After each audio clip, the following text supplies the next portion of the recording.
Morning, everybody. Welcome to another round of Coffee and Questions. What's today's topic? Let's talk about this titanium plasma cutter again. Now, if you watched the first video, I gave you a couple of tips and stuff on how to use this. You know, you want at least 95 or better PSI, going into it. And I'm going to set this at around 33 amp. I mean, that gives it about 100% duty cycle, and I am going to run it off 220. So I'm going to pan over. Let's go ahead and get started. We'll get right after it. And I'll show you the sign I'm going to cut out for somebody, and then we'll do questions and answers. So I'll see you in just a sec. I'll pan over and I'll show you the cutting. Okay, here you can see I have it set up on 30 amps. 33 is ideal, but 30 is going to work fine.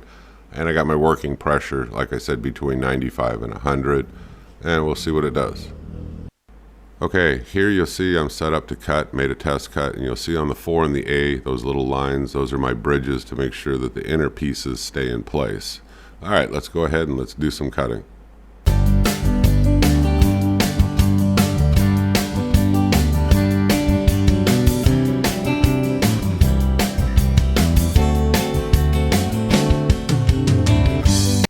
And I made a relief cut, knock the piece out of the way, just whack it with a hammer, twist it a little bit, comes right off. Okay, here I am making another relief cut, get some of this excess metal out of the way. Real easy to do, just drag it all the way across to the edge and take it off.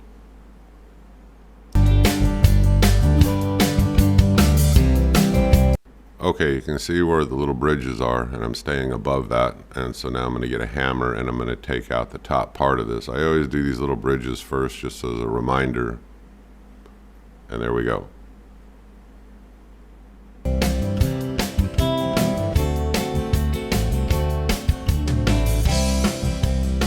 Time to cut the bottom part off now. Here we go. Boom.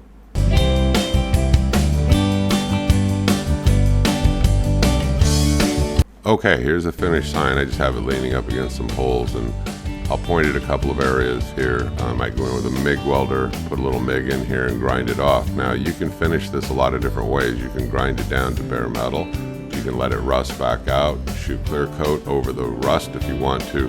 You can use textured paint. You can do a lot of things, but I always wipe it off with acetone before I put any kind of like a top finish on these. I clean it off real good, 4.5 inch angle grinder, flap disc, however you want to do it. Get it clean that way, wipe it down with acetone, and then go ahead and do whatever you want. And that'll get rid of all of this paint and all these other marks. So lots of different ways that you can finish this. A little dark, but here's a couple little figurines I had. I went ahead and cut them out of that scrap steel, and I painted them with that textured paint.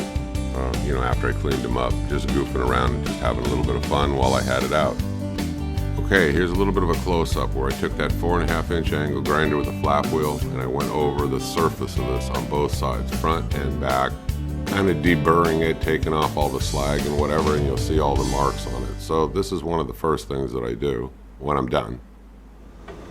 Alright folks, so that's kind of a quick overview of what we do, and had some fun playing with the plasma cutter and making a few simple projects. You can also see the little sign I made here for somebody else, but anyway, there's lots of things that you can do. I've still got to clean this one up if you look at it right here of all the rough edges and stuff, but I'm waiting for a carbide bit to come in to do that I ordered. So anyway, let's do questions and answers.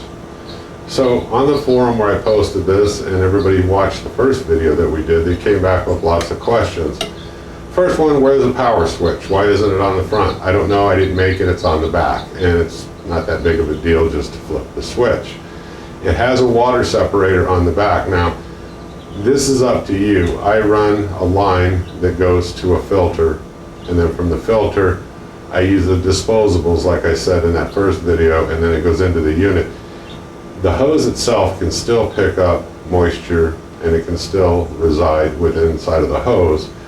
So I don't want moisture getting into this machine or my MIG welder, so I kind of have a dedicated line for that. Now if you don't want to do that and you just want to come with your 3/8 hose, get yourself some good inline filters. They are very cheap. I leave you the links below like I always do. Order them and they're great. You'll filter it there, it'll filter again before it gets into the machine, and it assures you got clean, dry air. So that's what I would do. How much does it weigh?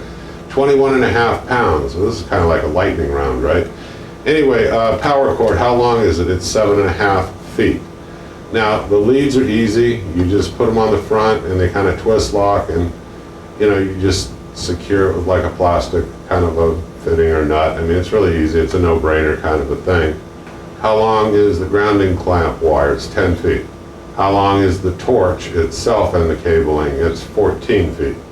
Yeah, it's got a safety trigger on it. You'll get used to it. You have to flip it forward before your finger can hit the trigger, but a little bit of practice, you'll get used to it. It's not that big of a deal, and they all come with some kind of a safety trigger. Can I use it without the drag tip? Well, you can, but the drag tip's there so you don't burn through, a bunch of plasma tips. Those are called your consumables, and it keeps the correct distance, and it's kind of like a no maintenance thing. And somebody said, well, can you touch it up with a file? Well, you can, every now and then or very lightly, but pretty soon just throw the tip out. They're cheap enough, you can buy them in small boxes, even out at Harbor Freight. But use the drag tip. It keeps the correct distance from the material to the actual, torch. Okay, there's another comment regarding error codes that can come up on that little LED on the machine. If you take a look at your manual, it's easy. It will explain what each code is that it's displaying, and then you'll know exactly what to do to fix it. A lot of times it's not having the correct PSI. We ran into that when we first got the machine and we hooked it up. I didn't go over the regulator and adjust it, but at 95, maybe 100, somewhere right in there, you're going to be fine pressure-wise. About 30 amps, and you've got about 100% duty cycle. And when you go higher than that, you might have to let the machine, might want to take a little break there, catch up, rest, and then you can keep going. But at 30, you have 100% duty cycle. Yeah, well, technically speaking, 33 amps, but I mean, even at 30, the machine, like I said, it's going to run beautifully, and it cuts nicely. It really does. What about the fan?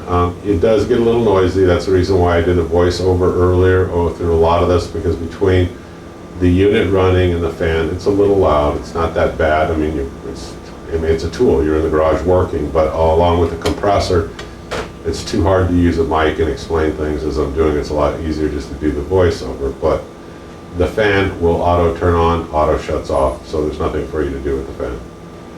Can I wear my MIG welding helmet? You can. It can be a little bit darker than you want.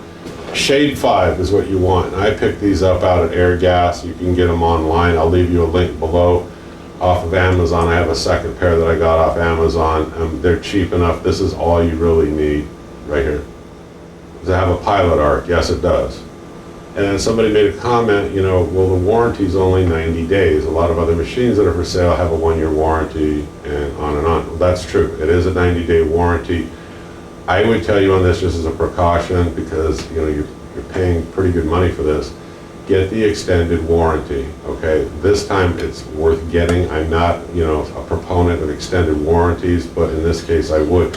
The other thing that you can do as a precaution, and I have not done, you can call Harbor Freight, make sure that you're able to get a hold of replacement parts, like I said in the first video, if you need to, because the worst thing, you have a problem and you need to replace a part and you find out nobody knows where to get them. It almost makes the machine not even worth buying at that point. Now, the last comment, somebody said LOTOS, L-O-T-O-S, I'll leave you the link below. It's about half of the cost of the Harbor Freight one, and it does almost virtually the same thing.